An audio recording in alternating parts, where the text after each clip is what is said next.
Total Financial Solutions, Save for Money Hour. Arif, Halaby, Jeff Sherhard, your place for news, talk, and information. That's us right here. You got to come and see the new office and the new studio here at KHTS. You can come to Main Street, right at 24320, I believe, Main Street. Right between Market and 8th Street, downtown Newhall. Great place to see. You can take a look. If you look to my left, you're right. If you were standing there, that would be us. It would be a big Christmas tree, and you can see the studio from the street. So it's nice to see what's going on. Get a chance to even ask questions on our show, at least. Figure out what some of the tips and tricks when it comes to financial life. Okay, what are we going to do for 2016? How are we going to manage some of our credit card, especially credit card debt? So number one, I think everything, I don't care what you're doing, begins with the foundation of education. So one of the things that, in my opinion, needs to really begin to lay down the law, if you will, is to know what you even have to do. So many times people don't figure it out. Your parents don't sit you down and have the conversation. Now, I don't mean the conversation, about the birds and the bees, but I mean conversation about, hey, here's credit, here's interest, here's principal. Do you know how many adults will sit in my office and we'll be talking about their accounts, and I'll say, well, what's the principal and the interest in your account? And they go, so what is that again? Like, oh my gosh, you have a college degree, a bachelor's degree from a university, and yet you still don't understand what principal or interest or risk or, right? I mean, I don't mean to put people down, but I mean, the point is, these are basic foundational ideas in the financial world. We need to have those taught to our kids or grandkids, whomever you have a bit of an influence over. So have a family meeting, talk about debt, talk about how much you're willing to spend or you did spend during the holidays, and what's the new year going to be like, and how do we budget for Christmas next year? If we're going to spend this much money, let's divide it by 12, build an account, and every month put in those dollars into that account. So when it comes time to spend money on Christmas, the cash is there, and we don't have to go into debt to do it and take 6 months or a year or years to pay it off going forward. So getting a family education on the best uses, the best practices, I think are key. Truly, and I think it goes back to those surprises, with hanging quotes, these surprises that come every year. Property taxes, Christmas shopping, car registration. All of a sudden there's this mad scramble for a lot of folks to pay something that's a little bit bigger of a nut to pay off than maybe their normal everyday bills or their monthly bills. So taking it and saying, okay, what is that amount of money that we think we're going to budget for, and then backing it into 12 months, that's brilliant. And now that takes the load off of you, and you can put maybe $40, $50, $100 a week, a month, whatever it takes to get to that number, and now you're not surprised at the end. So, a lot of institutions used to have something like Christmas Club, or they would, if you'd go see a personal banker, hey, when you open a savings account, is there something particular you're trying to save for? And I thought that was kind of helpful, and I didn't get it at first, but I think as I get a little older, I'm going, I think there was purpose behind that, because people get in the habit of saving towards something versus just saving, for whatever reason, and then dipping. And then the problem with that is dipping into it and forgetting that those dollars had a job. And you can have multiple savings accounts at a bank or a credit union or community bank. And I think it's healthy to do that, because one could be your emergency overflow, one could be for Christmas, one could be for, and you just put a name on it. And I think that's a good thing to do. And then what it does is it kind of puts parameters around when you can spend this money. Right. The first time I spent money at Christmas where I didn't have to charge and worry about paying it off in January was an amazing feeling, because I just got so used to it. I didn't even know that there was anything other than that, where you would pay these bills for months on end just to catch up for feeling good for a few minutes in December, especially when kids are young, nieces or nephews or my kids, and you give them a toy and they play with it for 10 minutes and you didn't even get the bill yet. And they're now playing with the box, and then you get the bill, and it's all in the trash or broken or who knows where, and you're thinking, you got to be kidding! I'm paying for this thing for years, or at least it seems that way, for months, and you forget why you're even charging on this particular, what you're even paying for, because it's time after time after time. So the concept of laying down a foundation of what to pay for and when to pay for it, I think really lay prioritization, and you feel good about it. I mean, there's really a feeling of accomplishment. All right, here's one that I think is very important. I want you to identify your lowest balance. So whatever your debt is, maybe it's only car, maybe it's student loans, maybe there's credit cards in there. Whatever has a debt, Now, you might say, oh, well, I charge my cell phone, but then I pay it off at the end of the month. That's not debt. That's called an expense. A debt is something that gets carried over month after month, and there's potentially some interest to be charged. Now, you might say, well, if I have zero interest, and I go from this credit card to this one, and then I go to this one, and then I get 6 months same as cash, and this one, that's all wonderful. But here's my little story. You haven't heard this for quite a while, Jeff. It's a good story, though. Imagine you're on the Serengeti Plains. Beautiful place in Africa. Many, many different types of animals. And you are an antelope. Now you might go, Arif, this is getting profound. Yes, it is. Please, both hands on the steering wheel. And you're trouting along, and there's 1,000 of you antelope. Who did the lions go after? Do they go after the strong young males with the big horns? No. They go after the weak, the sick, the one that broke his leg, the new babies, the old. That's who they eat. So the credit card companies, when you think you've got it all down, you're the one in the middle, the big male, the strong one. Oh, I got a job, I get pay raises and bonuses. Oh, wait. Did you have an illness? Oh, were you sick? Oh, did you lose your job or divorce? Now you're starting to fall back. And the lions wait.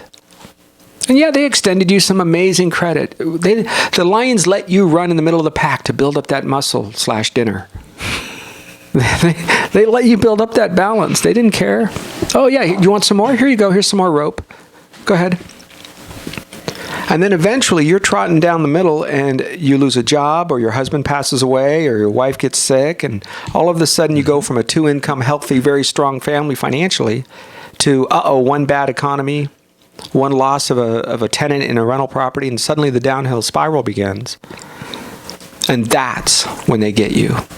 When they go from 0% same as cash to all of a sudden you're at 39% interest, to I have available credit of $100,000 at any one time. No, to all of a sudden all of that is cut overnight. And that happened. And it gets cut dramatically. And you think you had, thousands, tens of thousands available for, quote, emergencies. You do not, it is not yours. It is gone. So be very careful if you're kind of floating down that road of thinking that you're that young antelope in the middle of the Serengeti. All it's going to take is one hiccup, what's called a life event, and that can really dramatically drop everything. Well, I like to look at our financial lives a little bit like golf, because golf, you can be working the entire round to just stay at par. And if you do really well, sometimes you go below par, which is a good thing. But boy, you have one blow up hole and all of a sudden the entire round seems like it's shot, and you're spending the rest of the game trying to catch up and just get back to par. It is so easy to swing and miss financially and not even realize you're doing it. And then all of a sudden, how many strokes behind are you? And then you spend the rest of your life catching up. And it's no wonder that people are continually contributing to the statistics of, the average 50-year-old in America has only about $50,000 saved, and wondering why the average income for someone is about $1,100 on Social Security. I mean, these are really sad but true numbers. And how do you get ahead of that curve? Well, it's, you can read countless articles of, hey, retirement planning starts now, or getting out from debt starts now. And it's not waiting until you get to the end to decide, I'm going to, fix everything at the last minute. You can't do that. It just doesn't happen that way. So if you like golf like me, then, it's kind of easy. You go, I got to make sure I stay on par. Yeah. A lot of times when you're, well, let me give you a quick question. We got a question here that was just sent to us. What happens to your credit report when you're checking it? In other words, when I check my own credit report, does it affect my score? The answer is no, it does not. There's things called a soft hit and a hard hit. A soft hit is when you check your own score. So if you're going to go in, you're going to check your own score. You can do that unlimited times, and you can pay for it after your first free one. And that does not affect your credit score. But if you're going to go and apply for a car, to buy an automobile, or you're going to buy a house or something, anything else, or you're going to go to your big box store and buy TV equipment or something, 12 months same as cash, that is when it affects your score. Here's the biggest challenge that people don't realize. If you go to buy a car, you could end up in a place where if you don't go there with a credit app done, in other words, your credit union or your bank, and they say, I'm going to check your credit, And they go through, they can hit 15 or 20 banks. And they do that because they may have a relationship with all those banks. Now, I'm going to oversimplify it, but follow me for just a second. Imagine if you agreed to a price for $300 a month, and Bank A will sell it to the dealer at $280 a month. Well, guess who gets to keep the $20? The dealer. But now, if the dealer can shop it and find another bank that will require $250 a month, guess who gets to keep the extra $50? So do you see, it's in the dealership's best. I'm oversimplifying it, but it's the same idea here. Their job is to find a deal that's best for them, not for you. You've already agreed on the price. It's over. If they can find a place where they can make a better commission or a better profit, and look, I'm not doubting them. I want them to succeed. I love our car dealers here. We bought a lot of cars this year for staff and others. This is a great place. Great. But don't buy a car if it's going to put you in the struggle/poorhouse. That's not the purpose of it. The idea is to buy an automobile to enjoy it, not resent every day that you're driving it because you have to work 2 shifts of overtime a month just to break even. That's ridiculous. Car dealerships and anybody that has a product to sell want healthy customers. Nobody wants to have you be upset every time you're driving your brand new car and think of them and be upset about the dealership because, nobody wants that. So be very straightforward. You're going in to buy a car. You go in with the deal in hand. Now, many of these people will say, well, we need your social security number on the credit app. The answer is no. I have a credit app. It's done. My credit union says, here's a purchase order, send it to them, they'll bring you a check. I do not want you to hit my credit. You understand that? No is the answer. Now, you might be different. You might say, I don't have a credit union. I'm going to come to the dealer because I want the 0.9% interest. That's fine. Just know that they're going to hit your credit. It could be 2 times, it could be 20. Anytime after 6, that's the special number. Anytime after 6 hard hits, in a 6-month period of time, it reduces your score. So if you have 3, you go to a big box store, you go to a Costco type store or Sam's Club and you get a credit card from there, that's fine. Those are 3. That affects your score, but it's not the same as getting a lot of hits in a short period of time. All right, so I want that clarified. Well, and truth told, a dealership could, in fact, if they're having some issues, maybe somebody is kind of bordering between one tier and the next, where maybe that deal is now contingent upon them finding that right dollar amount per month, right? So if they can't get that, even though they quoted that, they might have to start shopping other banks. And now you've basically opened the floodgates. They might shop several financial institutions, and now you've basically exhausted that 6 inquiries in a very short period of time. In fact, in 1 or 2 days. We have seen it where people have gone out and done some shopping for homes or whatever, and now they say, okay, now I'm going to go somewhere else. What? What do you mean my credit score is lower? Yes. Because they were giving you a score, interest rate, and a plan, based on something that doesn't exist anymore. Hard to do.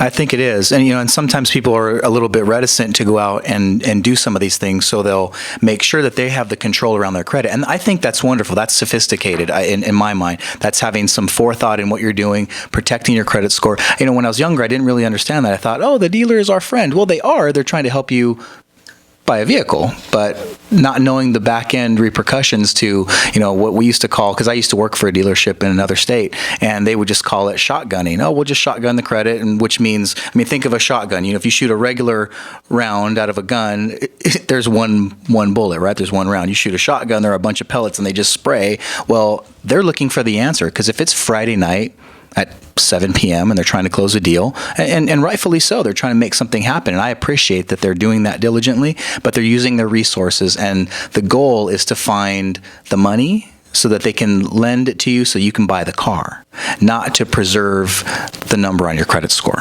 You just kind of have to think of it that way. Especially if you're in the process of buying 2 or 3 things. This might be a great year. Maybe it's time to increase this or change that. The first thing you do is you do your home. Correct. You know what I mean by that? I don't want you to go out and refinance the home after you've done your automobile and you bought a boat and you bought a plane. No. First thing you do is you go out and you refinance the house. Think of it this way. You're going to do bigger down to smaller. So you might say, oh, but I need a new car. Like there's been a couple of times in my life where I've either bought a house or refinancing a house or something, and I needed to buy a car as well at the same time. Well, okay, that's a problem. How am I going to do that? Well, you start with the house. And I love that you're talking about doing the bigger number first, because even if you're sitting down with a loan officer or talking and having that conversation, they will tell you once you begin and open that conversation with them, okay, don't go make any purchases on credit. Don't go out and shop for a car this weekend. Don't do anything like that, because they want your credit to sit right where it is, because that snapshot that they're taking as a package to a lender is very important, that it stays intact and that something doesn't fall off, because everything you got excited about could crumble in minutes just by you having one of those and you know, we've seen inquiries. Jeff, clients have come to us and they said, I was going to buy a house or I refinanced my house, and they're all excited about it. And they say, oh, by the way, let me tell you, this weird thing happened. I went and bought the house. We opened escrow. Life was good. It was a 45-day escrow, for example, but it really took about 60 days. And so I decided I was going to go charge the company, I needed something for the company. Or I was going to go and take a vacation. So I put a deposit for a cruise for $5,000 or whatever. Yep. And they did that before they closed escrow, because what happens when you're buying a house is just before you close escrow, I think they're doing it now all the time. I know they used to do it randomly, but they'll go out and they'll check your score one more time. Yep. Okay, we're pulling documents. We're pulling the paperwork. Start writing docs. Got it. You know what? Check their score one more time. And if something changed between 60 days ago or 30 days ago and today, that could affect everything. We have seen it, and it throws everything up into the air, and it can mess up your formula. You guys have seen it. If you're refinancing, you're like, but the guy promised me, or they said.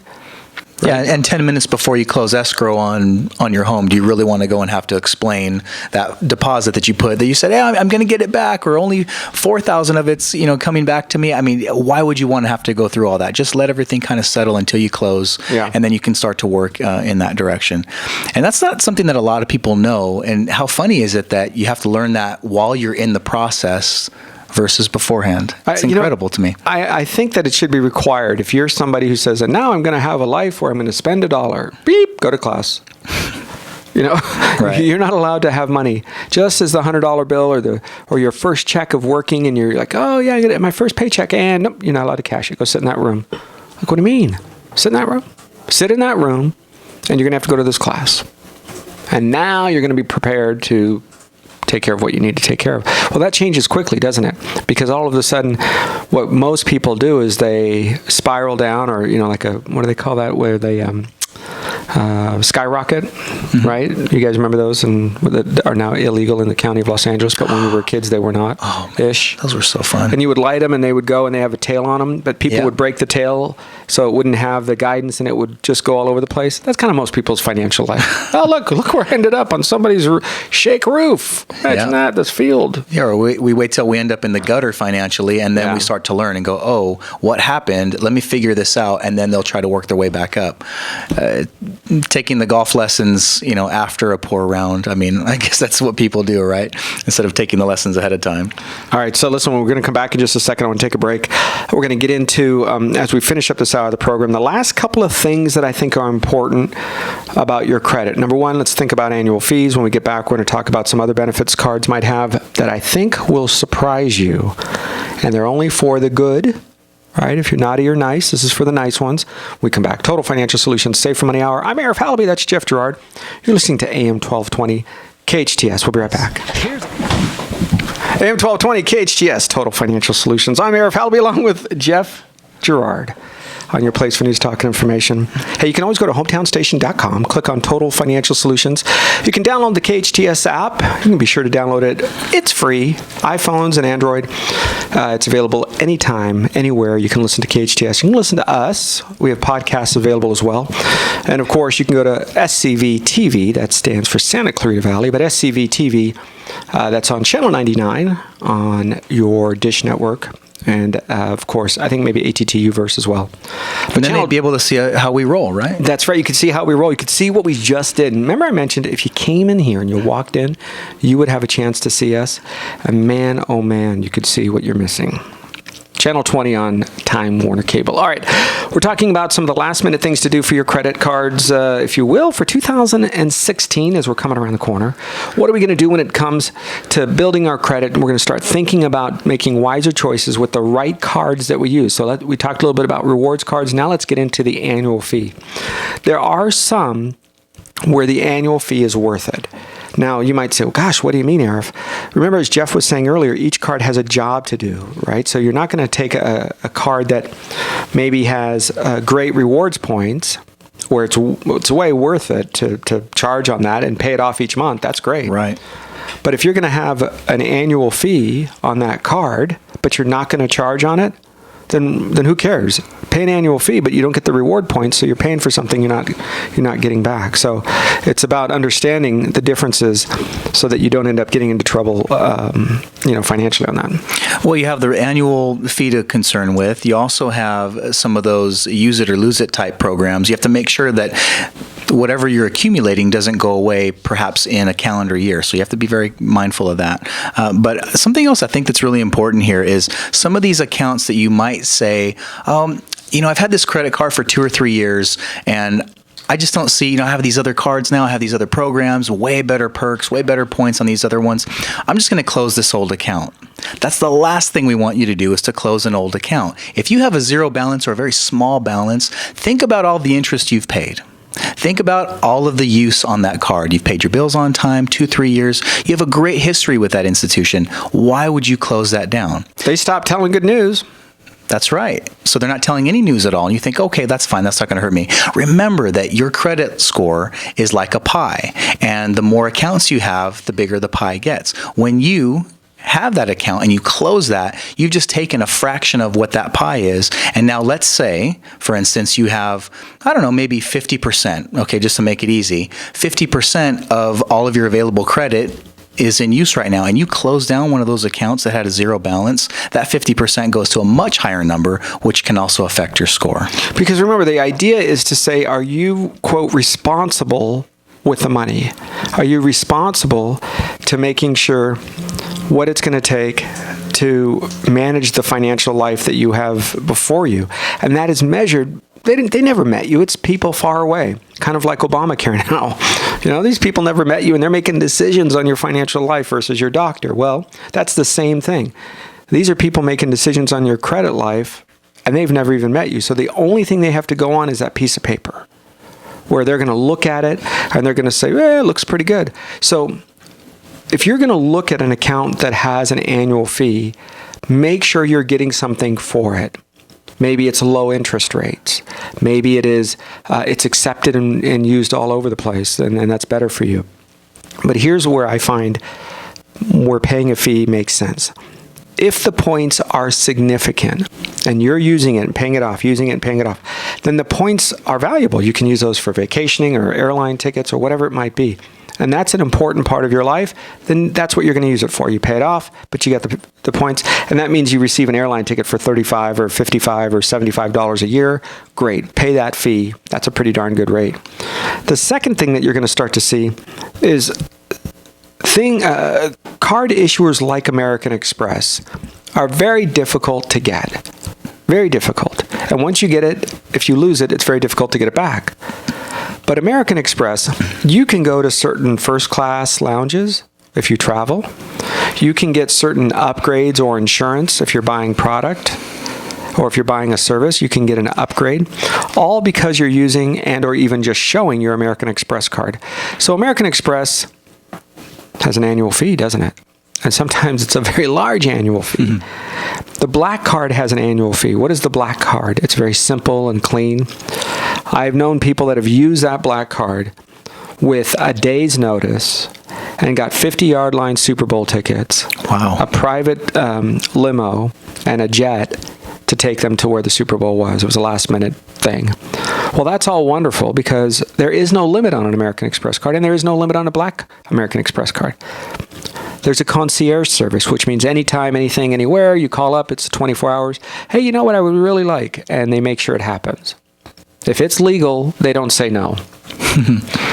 Now, when you get that bill, you better make sure you pay for that bill. I don't know what this person's bill was to make all of that happen on the Super Bowl and the private limo and all that. But they certainly did show up, and they got everything they needed. So you're going to pay for that, but that's an amazing service. You have to watch out. And for the privilege of that, you're probably paying somewhere in the $7,500 to $10,000 a year range. So you have to think, does a card like this fit into my financial life? Well, everybody aspires to having an American Express, in my opinion. That's the premier card to have. Because of that ability to not have that limit, you get that preferred treatment, but it comes with a price. So as long as that fits into your lifestyle, you budget for it, there's no problem. Yeah, the Black Card's $7,500 initiation fee and then $2,500 per year per fee. Very prestigious. When people show that, it's like a status thing. Yeah. And now there's supposedly even another card above that. So, look, you're not going to need something like that, but be very careful. There are others out there that you might use. Watch what you're doing. Your credit is very valuable. Thanks for listening. We'll be back in just a minute. I'm Arif, Halaby, Jeff Gerard on AM 1220 KHTS.